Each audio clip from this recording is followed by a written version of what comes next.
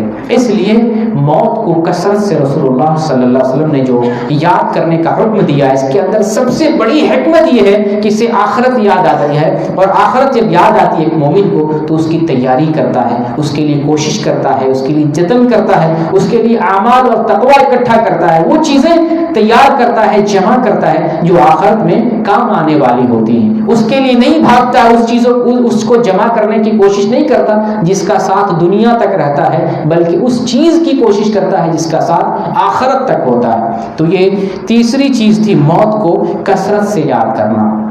ایک چوتھی چیز معاون جو فکر آخرت اور اس کی تیاری میں ہے، وہ ہے قبروں کی زیارت کرنا۔ قبروں کی زیارت موت سے ریلیٹڈ ہے، اور اس سعودی عرب میں بہت کم لوگ ہیں، یعنی سمجھ لیں بہت کم لوگ ہیں جو کسی جنازے میں شریک ہوتے ہیں۔ کتنے کو تو پتہ ہی نہیں کہ یہاں بھی آدمی مرتا ہے۔ کمپنی میں کوئی مر جائے تو پتہ چلتا ہے ہماری کمپنی میں کوئی مر گیا، ورنہ سالوں سال کتنے لوگوں کو پتہ نہیں چلتا ہے۔ ہمیں غور کرنا چاہیے، سوچنا چاہیے، پتہ لگانا چاہیے۔ آپ عمرہ کرنے جاتے ہیں، زیارت کرنے جاتے ہیں، مدینہ جاتے ہیں، ان ساری جگہوں پر جنازے کی نماز ہوتی ہے، اور حرم شریف میں، حرمین میں تقریباً 5 وقتہ نمازوں کے بعد جنازے کی نماز ہوتی ہے، اس میں شرکت کریں، پھر جنازے میں شریک ہوں۔ یہ ہماری کوشش ہونی چاہیے۔ قبرستان کی زیارت کرنا یہ مسنون ہے، سنت ہے۔ ہم وہابیوں نے بریلیوں کو تانا دے دے کر کے ہم ہی غائب ہو گئے، بھلا دیا ہم نے قبروں کو، قبرستان کو، جبکہ رسول اللہ نے قبروں کی زیارت کرنے، قبرستان کی زیارت کرنے کا حکم دیا۔ ہم اتنا تانا دینے لگے کہ ہم خود جانے کو عیب سمجھنے لگے، جبکہ وہ جانے کی جگہ ہے، وہاں جانا چاہیے، زیارت کرنی چاہیے۔ اپنے رشتہ داروں تک کی زیارت نہیں کرتے ہم، قبرستان کی زیارت کیا کریں؟ والد مر گئے، والدہ مر گئی، بھائی مر گیا، چچا مر گیا، رشتہ دار مر گئے، ہم ان کی قبروں کی زیارت کے لیے نہیں جاتے ہیں۔ قبرستان کی زیارت تو چھوڑیں، رسول کریم صلی اللہ علیہ وسلم ارشاد فرماتے ہیں كنت نهيتكم عن زیارت القبور الا فزوروها فانها ترق القلب وتدمع العين وتذكر الاخره ولا تقولوا هجرا۔ یہ مسند احمد کی حدیث ہے، 13487 نمبر کی۔ شیخ البانی نے اس حدیث کو صحیح قرار دیا ہے۔ نبی صلی اللہ علیہ وسلم فرماتے ہیں کہ پہلے میں نے قبروں کی زیارت سے تمہیں منع کیا تھا، سنو اب قبروں کی زیارت کرو، اب تمہیں اس بات کی اجازت ہے، کیونکہ قبروں کی زیارت سے دل نرم ہوتے ہیں۔ کیا ہوتے ہیں؟ کیوں کرنا چاہیے قبروں کی زیارت؟ دل نرم ہوتے ہیں۔ آج ہم تو دور ہو گئے، لیکن جو بریلوی قبروں کی زیارت کرتے ہیں ان کا دل تو پتہ نہیں غبارہ بنتا ہے۔ وہاں میلے لگاتے ہیں، ٹھیلے لگاتے ہیں، مذاق کرتے ہیں، لڑکیاں ناچتی ہیں، کھیل تماشا ہوتا ہے۔ وہاں قبروں کی زیارت سے نصیحت نہیں، وہاں قبروں پر اور قبرستان میں تماشا دکھایا جاتا ہے، کھیل تماشا ہوتا ہے، عرس لگتا ہے، قوالی ہوتی ہے، باقاعدہ ڈانس اب ہونے لگا، وہاں ہنسی مذاق ہوتا ہے۔ تو یہ قبروں سے یہ کام لیا جا رہا ہے، لیکن ہم اہل سنت، اصلی اہل سنت ہم ہیں، ہم اصلی سنی ہیں، ہم سنی اصلی۔ ان لوگوں نے جھوٹ موٹ کا جو ہے اپنا نام سنی رکھ لیا، اصل میں ہم اہل سنت ہیں، اصلی اہل سنت ہم ہیں۔ ہم قبروں کی زیارت کریں اور کرنا چاہیے۔ کیوں؟ رسول اللہ نے فائدہ بتایا، فإنها ترق القلب، اس سے دلوں کو نرمی حاصل ہوتی ہے، وتدمع العين، اور قبروں کی زیارت سے آنکھوں سے آنسو جاری ہوتے ہیں، قبروں کی زیارت سے آنکھوں سے آنسو جاری ہوتے ہیں۔ وتذکر الآخرہ، اور قبروں کی زیارت سے کیا یاد آتی ہے؟ آخرت یاد آتی ہے۔ اس حدیث کا قبروں کی زیارت سے آخرت کی تیاری میں مدد ملتی ہے۔ قبروں کی زیارت کریں گے، قبرستان کی زیارت کریں گے، آخرت یاد آتی ہے، ہمیں فکر ملتی ہے، ہمیں سوچ ملتی ہے، اس جگہ پہ ہمیں بھی آنا ہے۔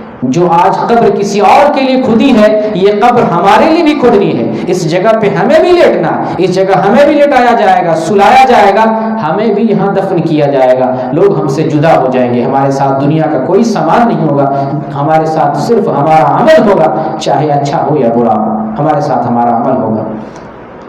عثمان رضی اللہ تعالیٰ عنہ کے غلام تھے ہانی رحمۃ اللہ علیہ، ہانی بربری رحمۃ اللہ علیہ، یہ آزاد کردہ غلام تھے، عربی میں اس کو مولا کہا جاتا ہے، آزاد کردہ غلام کو مولا کہا جاتا ہے، یہ آزاد کردہ غلام تھے۔ وہ بیان کرتے ہیں حضرت عثمان رضی اللہ عنہ جب کبھی قبر پر جاتے زار و قطار روتے، اتنا روتے، داڑھی داڑھی تر ہو جاتی.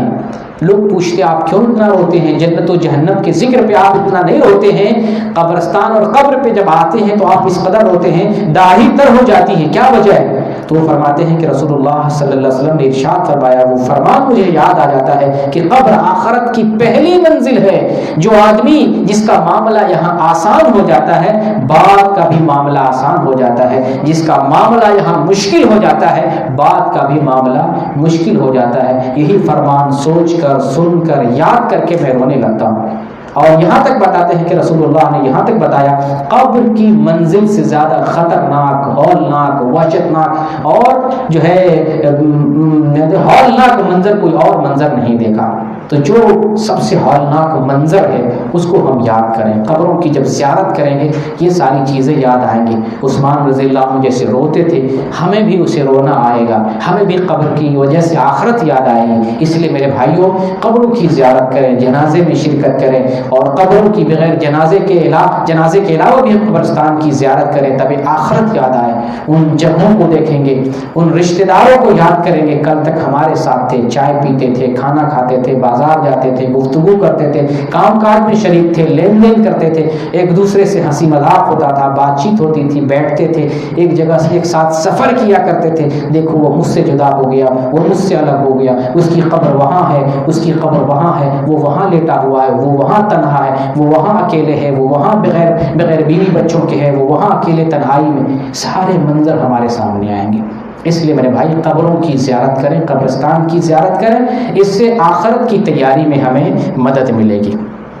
ایک اگلا آخرت کے جو ہولناک مناظر ہیں ان مناظر کو بھی ہمیں یاد کرنا، جیسے قبر کے مناظر ہیں، قبر میں عذاب ہے، قبر کی جو وحشتیں ہیں، قبر کی جو ہولناکی ہے، پھر قبر کے بعد دوبارہ زندہ ہونا ہے. دوبارہ زندہ ہونے کے بعد جیسے آگ جو ہے محشر میں جمع کرے گی، اور پھر محشر میں جس طریقے سے آدمی پریشان ہوگا، پسینے میں شرابور ہوگا، اور حساب و کتاب تک پریشانی میں تڑپتا رہے گا. سورج جو ہمارے قریب ہوگا، اس کی تپش سے آدمی بہت پریشان ہوگا. پھر اس کے بعد حساب و کتاب ہوگا. حساب و کتاب کی پھر جنت و جہنم کا فیصلہ ہے. لوگ جہنم میں جائیں گے. جہنم کے جو مناظر ہیں، جہنم کا جو عذاب ہے، جہنم کی جو تکلیف ہے، تو آخرت کے جتنے جو ہولناک مناظر ہیں ان سارے مناظر کو ہم کتابوں سے پڑھیں، علماء کی تقریروں سے سنیں، اور ان کو اپنے ذہنوں میں رکھیں تاکہ آخرت ہماری ذہن سے اوجھل نہ ہو. ہر وقت فکر آخرت، فکر آخرت، یاد آخرت، فکر عقبہ، یہی ہماری ذہن میں رہے تاکہ ہم جب بھی کوئی کام کریں دھیان میں آئے آخرت میں جانا. جب بھی کچھ کریں یہ سوچ کے کریں کہ ہمیں اللہ کے حساب دینا ہے. ایک قدم بڑھائیں، ذہن میں رہے اللہ سے ملاقات کرنی ہے، اللہ کے پاس ہمیں حساب و کتاب دینا ہے. آخرت کی تیاری میں سب سے بڑی رکاوٹ دنیا کی محبت ہوتی ہے. آدمی دنیا کی محبت میں گرفتار ہوتا ہے اور آخرت کی زندگی کو بھول بیٹھتا ہے، آخرت کی دنیا کو بھولا بیٹھتا ہے. جبکہ اللہ تعالیٰ ہمیں بتاتا ہے کہ آخرت کی زندگی ہمیشگی والی زندگی ہے، دنیا کو آخرت پہ ترجیح نہ دو. اللہ تعالیٰ کا فرمان ہے، بل تؤثرون الحیات الدنیا والآخرۃ خیر وابقیٰ. تم دنیا کی زندگی کو ترجیح دیتے ہو جبکہ آخرت کی زندگی بہتر ہے. ہمیں اللہ جگا رہا ہے، دنیا کو ترجیح مت دو، آخرت کو ترجیح دو. یہ ایمان والوں کو بتا رہا ہے. اس سے کافروں کا کیا لینا دینا؟ اس سے کافروں کا کیا لینا دینا؟ یہ تو ہمارے مطلب کی چیز ہے، ہمارے فائدے کی چیز ہے. اللہ ہمیں بتا رہا ہے، بل تؤثرون الحیات الدنیا. تم دنیا کی زندگی کو ترجیح دیتے ہو، دنیا میں مگن ہو، دنیا کے کام میں مگن ہو، دنیا کی چیزوں کے لیے پریشان ہو، اسی میں لگے ہو، اسی میں جتن کر رہے ہو، اسی کے لیے کوششیں کر رہے ہو. جبکہ دنیا کو تمہیں ترجیح نہیں دینا، تمہیں جو ترجیح دینا ہے آخرت کو دینا ہے، کیونکہ وہ ہمیشگی والی دنیا ہے اور بہتر. اللہ نے کہا والآخرۃ خیر وابقیٰ، آخرت بہتر ہے، باقی رہنے والی. دو چیزیں اللہ، آخرت دنیا اچھی جگہ نہیں ہے، یہ مچھر کے پر کے برابر بھی اس کی حیثیت نہیں ہے، لیکن آخرت خیر بہتر ہے، وابقیٰ ہمیشہ رہنے والی ہے. تو جو ہمیشہ رہنے والی جگہ ہے، میں نے پچھلے بار بھی بتایا تھا، اس جگہ ایسا گھر بنائے کہ اس گھر میں آرام والے گھر میں ہم ہمیشہ رہیں. تو آخرت کو ہم ترجیح دیں، دنیا کو ضرورت کی جگہ سمجھیں. یہاں پر ضرورت کے تحت آئے ہیں، اصل ٹھکانہ ہمارا آخرت ہے. آخرت میں ہمیں اچھے گھر میں اور اس گھر میں جانا ہے جو آرام والا گھر ہے، جو تکلیف والا گھر ہے. اللہ سے پناہ طلب کرے اللہ تکلیف والے گھر میں آخرت میں ہمیں نہ دے. ہمیں اس گھر میں ہمیں جو ہے جگہ عطا فرما، جو گھر جو ہے آرام والا گھر ہے، نعمتوں والا گھر ہے، جس میں اللہ کا دیدار ہمیں نصیب ہوگا. اسی طریقے سے دلوں پر زنگ لگتا ہے، انسان غافل ہو جاتا ہے۔ اللہ نے دلوں کو پاک کرنے کے لیے کہا ہے، جس میں ایک حصہ دل ہے یہ صحیح سلامت ہے، پورا جسم صحیح سلامت ہے، یہ بیمار ہوتا ہے پورا جسم بیمار ہوتا ہے۔ اسی لیے اللہ نے کہا کہ جو دلوں کو پاک کرتا ہے وہ کامیاب ہو جاتا ہے۔ قد افلح من تزکا، وہ کامیاب ہے جو دل کو پاک کرتا ہے، اپنے آپ کو پاک کرتا ہے۔ جو خود کو پاک نہیں کیا وہ کامیاب نہیں ہے۔ ہم اندر سے گناہگار ہیں، ظاہری شکل و صورت میں بہترین انسان لگتے ہیں تو بہترین انسان نہیں ہے جب تک کہ ہمارا باطن اور ہمارا دل صاف نہیں ہے۔ اندر سے پاک ہونا چاہیے، اندر کا تعلق ظاہر سے ہوتا ہے۔ ظاہر کو اس وقت انسان بہتر طریقے سے سنوارتا ہے، اپنے چہرے کے ایک ایک داغ کو صاف کرتا ہے، اپنے چہرے سے ایک ایک داغ کو، ایک ایک جھرری کو، ایک ایک جو ہے جو چیز انسان کو پسند نہ آئے اس کو دور کرنے کی کوشش کرتا ہے، لیکن اندر میل ہے، کچرا ہے، گندگی ہے، نجاست ہے، بڑا برائیاں ہیں، ان کو زائل کرنے اور صاف کرنے کی کوشش نہیں کرتا۔ جبکہ اصل مومن کا یہی ہدف اور کام ہونا چاہیے کہ اندر کی جو نجاست ہے، گندگی ہے، اس کو صاف کریں۔ ظاہر ہمارا اچھا ہو نہیں ہو کوئی فرق نہیں پڑتا۔ اللہ تعالیٰ انسان کو کسی کو خوبصورت بناتا ہے، کسی کو بدصورت بناتا ہے، یہ اللہ کی طرف سے ہے۔ کوئی خوبصورت ہوتا ہے، کچھ ٹیپ ٹاپ نہیں کرے تب بھی اچھا لگتا ہے، کوئی خوبصورت نہیں ہوتا تو بننے کی کوشش کرتا ہے۔ اللہ کی تخلیق اللہ جسے چاہتا ہے جس ڈھانچے میں اور جس حسن کے ساتھ پیدا کرتا ہے، لیکن اصل جو حسن ہے اندر کا حسن ہے اور یہ آپ کے ہاتھ میں ہے۔ یہ اندرونی حسن ہمارے ہاتھ میں ہے۔ ظاہری حسن کو اللہ نے بنایا ہے، جیسی شکل دی ہے، جیسی شباہت دی ہے اور جیسا جو ہے ساخت دیا ہے وہ اللہ نے دیا ہے، لیکن اندرونی چیز جو ہے، اندرونی ساخت کو ہم بنا سکتے ہیں۔ اندر ہمارا جسم کیسا ہے ہمارے ہاتھ میں، ہم اندر کے جسم کو بہتر بنائیں۔ اندر کا دل، اندر کا جسم، اندر کا جگر، اندر جو کچھ اس کی صفائی ہمارے ہاتھ میں ہے، تو وہ کامیاب ہوا۔ قد افلح من تزکا، جو اپنے آپ کو پاک کرتا ہے، اپنے دلوں کو پاک کرتا ہے، اپنے اخلاق کو بہتر بناتا ہے، اپنے اندرونی معاملات کو ٹھیک کرتا ہے، اللہ سے تعلقات کو بہتر بناتا ہے، یہ اندرونی معاملہ ہے، وہ انسان بہتر ہے جو اپنے آپ کو پاک کرتا ہے۔ تو دلوں کے زنگ کو دور کریں، دلوں پر جو غفلت ہے، دلوں پر جو برائی کا زنگ لگا ہوا ہے، دلوں کے اندر جو بیماری ہے، چاہے شرک کی بیماری ہو، بدعت کی بیماری ہو، نافرمانی کی بیماری، دل پر کسی بھی طرح کا زنگ ہے، کسی بھی طرح کا داغ دھبا ہے، اس طرح بنائیں جیسے ماں کے پیٹ سے آئے تھے، سفید دل اللہ تعالیٰ نے دیا تھا، اس دل کو ایسے ہی شکل میں بنانے کی کوشش کریں تو آخرت کی تیاری میں یہ معاون ہے اور انشاءاللہ ہم آخرت میں کامیاب ہونے والوں میں سے ہوں گے۔ ایک آخری اور نقطہ جو ہے، بڑا اہم نقطہ جو آخرت کی تیاری میں معاون اور مددگار ہے، وہ خود کو مسافر سمجھنا ہے، اپنے آپ کو اس دنیا کا ٹھیکیدار نہیں سمجھے۔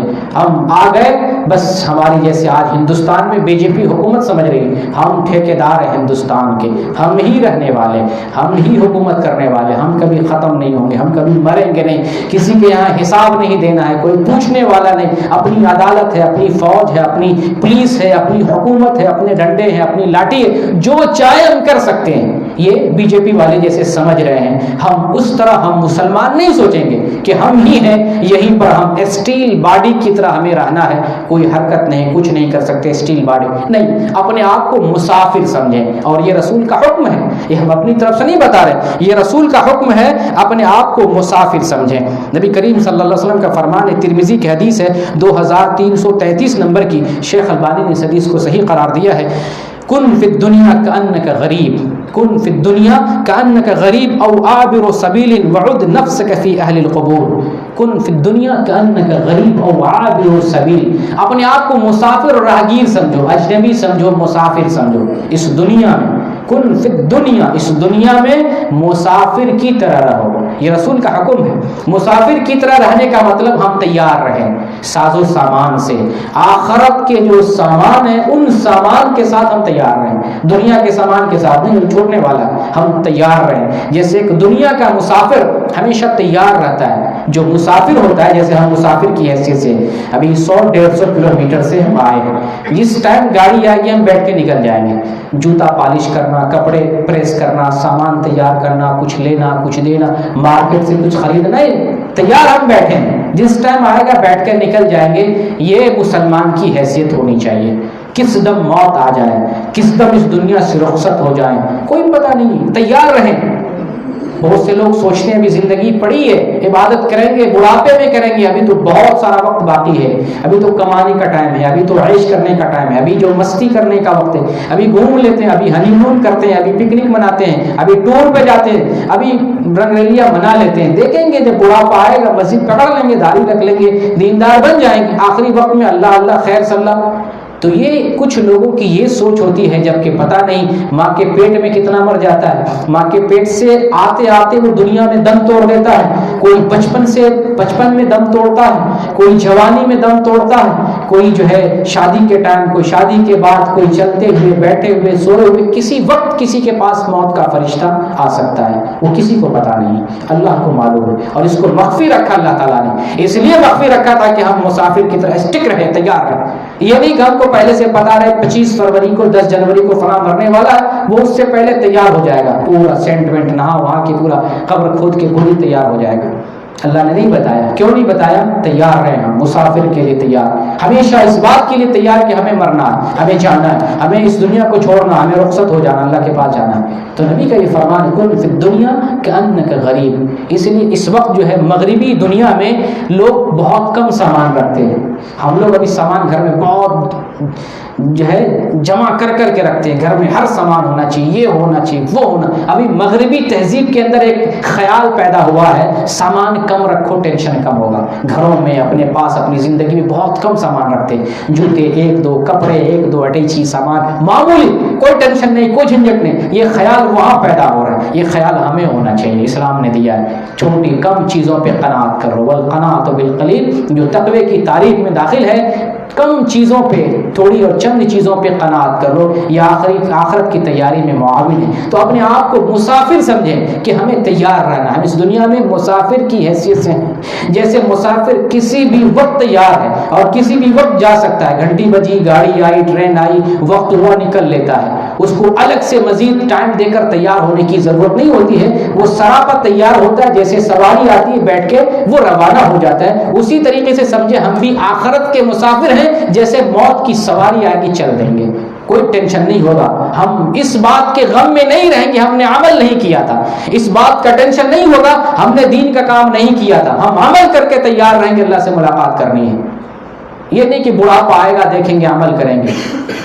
تو آخرت کے لیے تیار رہنا اور اپنے آپ کو مسافر سمجھنے کا مطلب یہ ہے کہ عمل سے لائس رہے، عمل کرتے رہیں، برابر عمل کرتے رہیں، تاکہ موت کا فرشتہ آ جائے، موت کا وقت آ جائے، مرنا پڑ جائے تو آخرت میں ہم ربنا ابصرنا وسمعنا فرجعنا نعمل صالحا، اے اللہ ہم نے آخرت میں تو دیکھ لیا، جنت بھی ہے، جہنم بھی ہے، سانپ بھی ہے، بچھو بھی ہے، جانور بھی ہے، عذاب بھی ہے، پریشانی بھی، اللہ ہم نے سب دیکھ لیا، اب یقین ہو گیا، اب دوبارہ دنیا میں بھیج دینا، اب سے جا کے عمل کریں گے۔ تب تو کوئی چانس نہیں ملنے کا، ایک چانس اسی دنیا میں ملنا تھا، وہ چانس موت کے بعد ختم ہو جائے گا۔ تو یہی دنیا کو سمجھنا ہے، دارالعمل ہے، یہاں عمل کرنا ہے، یہاں سے مرنے کے بعد جب جائیں گے لوگ تمنا کریں گے اللہ ایک چانس اور دے دے، اب دنیا میں جا کے صرف عمل کریں گے، صرف نماز پڑھیں گے، مصلی پکڑیں گے، مسجد پکڑیں گے، دنیا داری کو چھوڑ کے صرف دین کا کام کریں گے، کیونکہ ہم نے اب دیکھ لیا، اب ہم کو یقین ہو گیا، ربنا ابصرنا وسمعنا فرجعنا نعمل صالحا، اب ہم جا کے نیک عمل کریں گے، لیکن وہ چانس نہیں ملنے والے، اسی دنیا میں کرنا۔ تو اس دنیا میں اپنے آپ کو مسافر کی طرح رہنا ہے، یہ سوچنا کہ ہمیں مر جانا ہے، کسی بھی وقت موت آ جانی ہے، اس لیے عمل کرتے رہنا ہے، برابر آخرت کی تیاری ہمیں کرتے رہنا ہے۔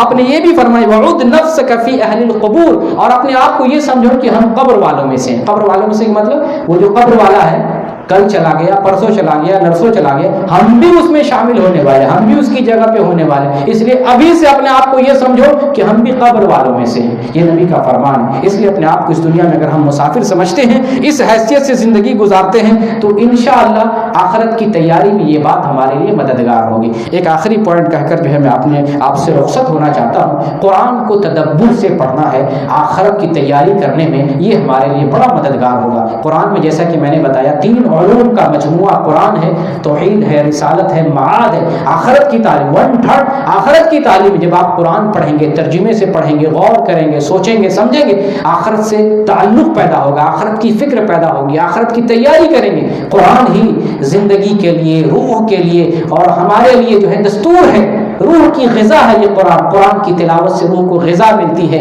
زندگی ملتی ہے, حیات ملتی ہے, اور آخرت کا دار و مدار تو اسی پر ہے. نجات اسی قرآن کی بنیاد پر ملنے والی ہے. تو اس قرآن سے تعلق استوار کریں, اس قرآن کو سمجھ کر پڑھیں, ہمیشہ پڑھیں, تلاوت کریں, سمجھ کر پڑھیں. اکثر لوگ تلاوت کرتے ہیں, سمجھتے نہیں ہیں. ہر زبان میں ترجمہ ہے, تفسیر ہے. اس قرآن کو سمجھ کر ترجمے سے اور تفسیر کے ساتھ پڑھتے رہیں. جتنا قرآن پڑھیں گے, غور و فکر کریں گے, سمجھنے کی کوشش کریں گے, اللہ سے اتنا تعلق ہوگا, اللہ پر اتنا بھروسہ ہوگا, اللہ سے ملاقات کی امید پیدا ہوگی کہ دیکھو قرآن میں اللہ نے یہ انعام دیا, یہ بدلہ دیا, اللہ نے یہ رکھا ہے. ہم نیکی کا جذبہ اپنے اندر پیدا کریں گے اور اللہ سے ملنے کی تڑپ پیدا ہوگی, اللہ سے ملنے کی خواہش پیدا ہوگی. ہم اس دنیا میں جانے کے خواہش مند ہوں گے. جتنا برائی کریں گے اتنا آخرت سے بھاگیں گے, جتنی اچھائی کریں گے ہم سوچیں گے اتنا جلدی اللہ کے پاس جائیں. تو یہ خیال اور یہ تصور کب پیدا ہوگا؟ جب ہم قرآن سے تعلق استوار کریں گے, قرآن سے رشتہ جوڑیں گے, قرآن سمجھ کر پڑھنے کی کوشش کریں گے, قرآن میں غور و فکر کریں گے اور قرآن کی تعلیمات کو اپنی زندگی کا حصہ بنائیں گے. تب جا کر یہ فکر اور یہ سوچ پیدا ہوگی کہ ہم اپنے رب سے ملاقات کریں گے. اپنے رب سے ملاقات کی امید اور آخرت کی فکر اس وقت پیدا ہوگی جب قرآن سے ہمارا ایک گہرا ربط ہوگا. افسوس کی جو ہے قرآن سے ہمارا تعلق بہت کم ہوتا جا رہا ہے. قرآن کو ہم نے طاقوں کی زینت بنا دیا, قرآن کو ہم نے علاج کا ذریعہ بنا دیا, قرآن کو ہم نے جنات اور بھوت اتارنے کا ایک سبب بنا لیا ہے. قرآن ہم کبھی کبھار پڑھتے ہیں, قرآن کبھی کھولتے نہیں, کبھی کبھار پڑھتے ہیں, کبھی کبھار وہ بھی بلا سوچے سمجھے, بغیر ترجمے کے, بغیر مفہوم کے, بغیر تدبر اور حکمت کے پڑھتے ہیں. قرآن سمجھ کر نہیں پڑھتے. یہ تو قربان جائے جس ملک میں ہے اس ملک میں آفس میں بھی لوگ قرآن پڑھتے ہیں, چرچ اس میں جو ہے پارکوں میں قرآن پڑھتے ہیں, ہوٹلوں میں قرآن پڑھتے ہیں, گاڑیوں میں قرآن پڑھتے ہیں, فلائٹ میں قرآن پڑھتے ہیں. پروفیسر قرآن پڑھ رہا ہے, طالب علم قرآن پڑھ رہا ہے, انجینئر قرآن پڑھ رہا ہے, ڈاکٹر قرآن پڑھ رہا ہے. اپنے یہاں ڈاکٹر قرآن پڑھے گا, انجینئر قرآن پڑھے گا, سائنٹسٹ قرآن پڑھے گا. اگر مسلمان بھی اگر سائنٹسٹ ہے, ڈاکٹر, انجینئر ہے, وہ بڑی اونچی چیز دیکھے گا, بہت اونچی چیز کا مشاہدہ کرے گا. دنیا سے اتنا دور ہو جاتا ہے. مسلمان اگر دنیا پاتا ہے دین سے بہت دور ہو جاتا ہے, بہت دور ہو جاتا ہے. اپنے یہاں جو ہے ہر جگہ قرآن نہیں پڑھتے, صرف مدرسے میں, صرف گھر میں, صرف مسجد میں, محدود جگہ میں, وہ بھی جو ہے بہت کم. یہاں دیکھیں قرآن کتنا عام ہے. اسی طریقے سے قرآن کو ہمیں اپنے گھروں میں اور دنیا میں عام کرنا ہے. اللہ رب العالمین سے دعا کرتے ہیں بار اللہ قرآن سے ہمارا رشتہ استوار فرما دے. اللہ ہم کمزور ایمان والے ہیں اور جو اعمال ہمارے ہیں ان میں بھی اخلاص نہیں ہے. اللہ ہمارے ایمان کے اندر مضبوطی پیدا کر دے, ہمارے عملوں کے اندر اخلاص پیدا فرما دے. ہمارے دلوں پر جو زنگ لگا ہوا ہے اللہ اپنی تدبیر سے, اپنی حکمت سے ہمارے دلوں کو صاف فرما دے. اللہ ہم نے آخرت کو بھلا دیا ہے, آخرت سے غافل ہو گئے, لیکن تو مہربان ہے, تو کریم ہے, تو رحیم ہے, تو رحم کرنے والا.